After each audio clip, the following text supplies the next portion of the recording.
नमस्कार, आपलं अग्रणी न्यूज चॅनलमध्ये स्वागत आहे। जम्मू आणि काश्मीरमधील पहलगाम येथे 22 एप्रिल 2025 रोजी घडलेल्या भ्याड दहशतवादी हल्ल्याने संपूर्ण देश हादरला आहे। या हल्ल्यात 26 पर्यटकांचा मृत्यू झाला, ज्यामध्ये महाराष्ट्रातील 6 जणांचा समावेश आहे।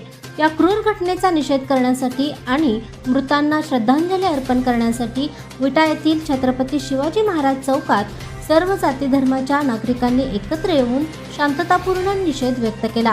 विटा येथील हिंदू, मुस्लिम आणि इतर सर्व समुदायांनी एकजुटीने या कार्यक्रमात सहभाग घेतला। हिंदुस्तान जिंदाबाद आणि पाकिस्तान मुर्दाबाद अशा घोषणांनी परिसर दणाणून गेला।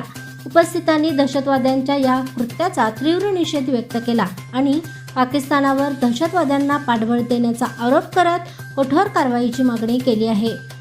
या हल्ल्याने देशाच्या एकतेला आव्हान देण्याचा प्रयत्न केला असला तरी विटेकरांनी आपल्या एकजुटीने दहशतवादाविरुद्ध ठाम भूमिका घेतली आहे। हा हल्ला केवळ पर्यटकांवरच नाही तर भारताच्या अस्मितेवर आणि काश्मीरच्या शांततेवर झालेला हल्ला आहे।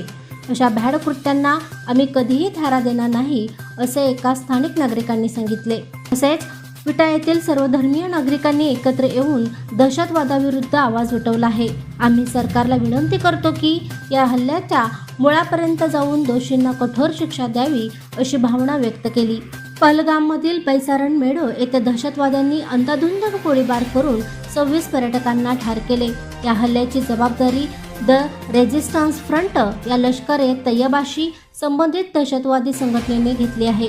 जरे त्यानंतर त्यांनी हा दावा मागे घेतला।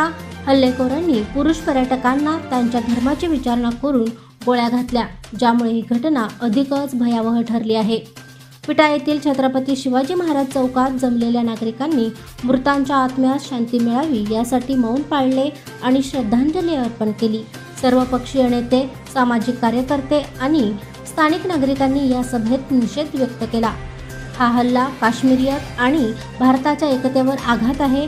आम्ही सर्वजण एकत्र आहोत आणि भारताविरुद्ध लढू, असे यावेळी उपस्थितांनी ठामपणे सांगितले। या हल्ल्यामागे पाकिस्तानचा हात असल्याचा आरोप करत उपस्थितांनी पाकिस्तान मुर्दाबाद च्या घोषणा दिल्या।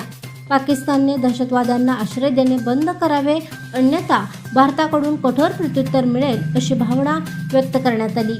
भारत सरकारने या हल्ल्यानंतर इंडस वॉटर ट्रीटी स्थगित केली असून पाकिस्तानी नागरिकांना सर्व प्रकारचे व्हिसा देणे बंद केले आहे, ज्याचे विटेतील नागरिकांनी स्वागत केले। विटेतील नागरिकांनी केंद्र आणि जम्मू काश्मीर सरकारला दहशतवाद्यांविरुद्ध कठोर कारवाईची मागणी केली आहे। तसेच पर्यटकांच्या सुरक्षिततेसाठी अधिक प्रभावी उपाययोजना करण्याची गरज व्यक्त केली। पहलगामसारख्या पर्यटन स्थळावर सुरक्षा व्यवस्था बळकट करणे गरजेचे आहे, असे एका स्थानिक नेत्याने सांगितले। घटनेने विटा येथील नागरिकांमध्ये दहशतवादाविरुद्ध एकजूट निर्माण केली आहे। सर्व धर्मीय आणि सर्व पक्षीय नागरिकांनी एकत्र येऊन दाखवलेली एकता ही देशाच्या सामर्थ्याचे प्रतीक आहे।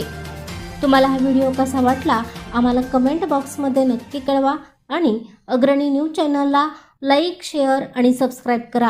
प्रशांत कांबळे, अग्रणी न्यूज, विटा।